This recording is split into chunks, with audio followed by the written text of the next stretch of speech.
Sir, kung patok ang pagkakan ngunyan na tag-init, ano ka? Buko. Tano ta buko? Presko. Halo-halo. Tano halo-halo? Halo-halo ang emotion. Sir, kung patok ang pagkakan ngunyan na tag-init, ano ka? Buko juice. Tano buko juice? Sabi ka mga anggurang pampalinaw ng Ice candy. Tano ice candy? Masarap. Siguro po halo-halo. Tano halo-halo?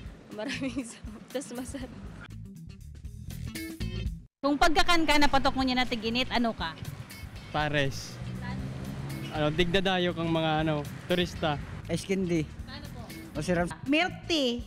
Kasi ongoing ang samuyang pag-prepare ng business, new business, milk tea. Melon. Paano po? Presko. Graham. Natutunaw, nakakatunaw. Halo-halo. Halo-halo ang problema. sa eskwela.